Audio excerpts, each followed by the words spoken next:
Kaya mali yung konklusyon na dapat daw tayong mga Kristiyano, huwag nang mag-ipon ng pera sa bangko o magkaroon ng... Hindi, mali yun.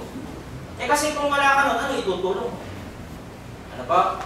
Kaya meron ka nun. Ibig sabihin, itutulong mo sa iyong kapwa. Ano po? Hindi lang sa kapatid, sa pananampalataya. Sa kapwa.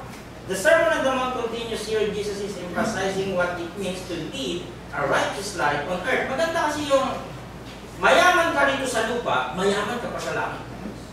Pangit yung mahirap ka na rito sa lupa, mahirap ka pa sa kabilang buwan. Sige, wala kang nagdusa ka na rito, wala kang pananampalataya, hindi mo kilala si Jesus Christ, hindi ka nakikipagkatipon. Mahirap ka na rito sa mundo, nagbibisyo o ano bang mga bagay, mahirap ka na rito. Sa kabilang buhay, mahirap. Ano po? Masarap sana yung mahirap ka rito sa mundong ito, sa lupa, mayaman ka sa langit. O mas maganda rin yung mayaman ka dito sa lupa, mayaman ka rin sa langit. Hindi po ba? Pinapakita ko doon sa sinasabi ng ating Panginoong Yesus na magamit ng tama yung mga ipinagkaloob ng Diyos sa atin, hindi para sa atin lang. Ano? Kasi may kapwa tayo eh. Those hearing Him for the first time may have been surprised how different His message sounded compared to Israel's religious leaders. Kasi ang ugali ng mga Israel, akin lang.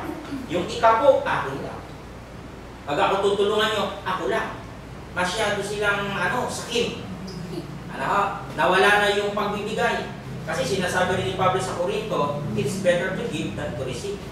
Masarap yung magbigay eh. Nararamdaman nyo po yan ha. Alam ng bawat isa sa atin na tayo ay generous, na ang sarap nung magbigay. Ewan ko, hindi ko alam anong pakiramdam doon.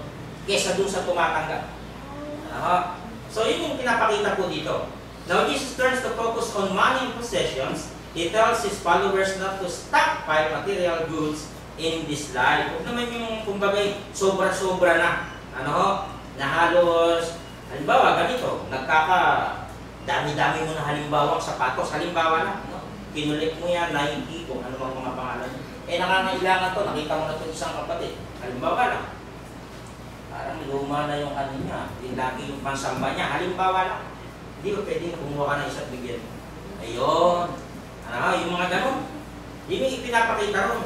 Kasi mabubulok lahat yan, masisira yan, anumang inipon ng tao yung mawawala. At ang kailangan lang natin yung kapirasong lilibingan.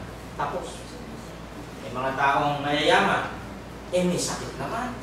Masarap ba mabuhay? Okay, may Ferrari ka, okay na sa'yo na lahat. Ikaw ang billionaire na, trillionaire na. May sakit ka naman. O saan mo dadalhin yung ngayon?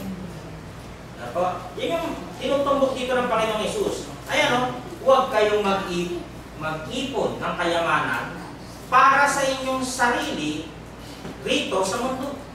Binigay nga ng Diyos yan ayon dun sa Ecclesiastes 5:19 You have to share. Yun ang pinupuntos. Hindi sa iyo lahat. Para sa inyong sarili rito sa mundo. Dahil dito ay may mga insekto at kalawang na sisira sa inyong kayamanan. At may mga magnanakaw na kukuha nito. Sa halip, mag-ipon kayo ng kayamanan sa langit kung saan walang insekto. Ibig sabihin, walang kukuha, hindi masisira. At kalawang na naninira, walang nakakapasok na magnanakaw. Sapagkat kung nasaan ang inyong kayamanan, naroon din ang inyong puso. May mga tao na tuwan-tuwa siya doon sa mga bagay na meron siya. Nakalimutan niya ng pahalagahan yung kapwa niya. Hindi niya naisip, ba't ba ako parang blessed naman ako? Ako lang ang pinagpala. Parang gano'n. Kasi kaloob ng Diyos yun eh. Meron namang mga nagsasabi, bakit ba kinakailangan ang Diyos ay pasalamatan? Ako ang nagtrabaho. Yung lakas mo saan galing? Sa Diyos. Diba? Yung buhay mo saan galing? Sa Diyos. Di may utang tayo sa Diyos, kaya mo nagawa yan, kaya ka nagkaroon ng marami. Yun ang puntos dun eh. So makikita po natin dito, sa tinatalakay ng Panginoong Yesus, ayan, huwag kayong mag-ipon ng kayamanan para sa inyong sarili dito sa mundo. Huwag kayong mag-focus dyan, kasi aalis tayo eh. Mamamatay yung tao. Kanino mo ipapamana yan? Mamaya, ang napamanahan mo dyan, nag-aadik. Sayang lang yung pera. Kung maisip sana, dulit ko kaya sa iglesia. Mas maganda. Bigay ko kaya sa mga kapatid. Mas maganda. Kasi ang mga nasa church, nakahati yan. Ano? Yung may kapatid na meron at kapatid na wala.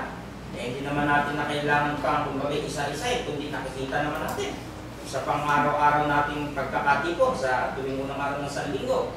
Sa kalit mag-ipon kayo ng kayamanan sa langit. Ano? Tinitiyak ng Diyos, save yun, kayamanan na yun. Do not lay up for yourselves treasure on earth, where moth and rust destroy, and where thieves break in and steal. But lay up for yourselves treasure in heaven, where neither moth nor rust destroys, and where thieves do not break in and steal. Sinitiyak ng aklat na Revelation, hindi papasok doon sa anumang paraan ang anumang bagay na karumal-dumal. Sa langit daw, o siyang gumagawa ng kasuklam-suklam at ng kasinungalingan, kaya walang magnanakaw, kundi yaon lamang na mga nakasulat sa aklat ng buhay ng Kordero. Ano ha? Ito yung mga mabubuting tao na mayroong good deeds. Ano ha? Bagamat sila'y tinagpala dito sa lupa. Nothing impure will ever enter it, nor will anyone who does what is shameful or deceitful, but only those whose names are written in the Lamb's Book of Life. Ano, tinatala ng Diyos yan kung sinong pangalan niyan, kung ano yung mga gawa niya ang mga tao na yan. Kaya napakasarap tumulong. Ano po? Sapagkat kung nasaan ang inyong kayamanan, naroon din ang inyong puso. Ganun ang nangyayari sa tao. Hindi niyo po napapansin pagka ang tao masaya. Pag ang tao masaya, marami siyang kinakain, hindi niya naaalala ang Diyos. Ano po?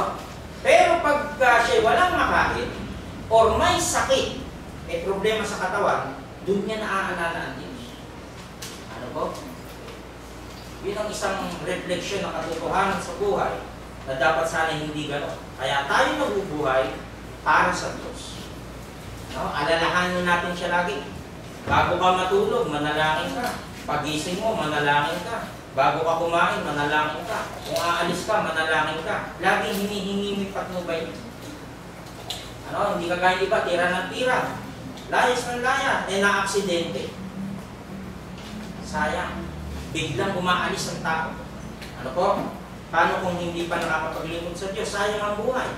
6:21. Sapagkat kung nasaan ang inyong kayamanan, naroon din ang inyong puso.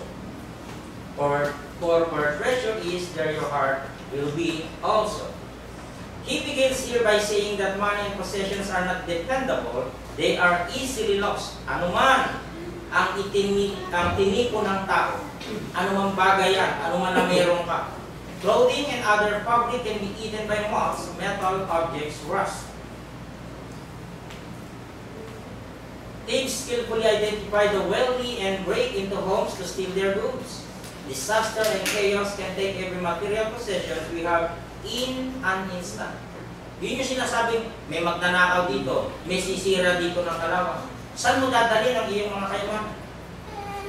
Pag nalaman ng mga tao, halimbawa, o ng kaibigan mo, o ng kumari mo, kumpare mo, o kung sino man, na napakayaman mo, pwede kang tiktikan, ispay, bayaran, ipapatay. Gaya ng magkumare, no? Yung na-headlines na may ilang 13 million ba yun? O pwedeng pasukin ang bahay mo. Saan mo tatago yung kayamanan? Ano po? Pwede rin namang dumating ang mga disaster.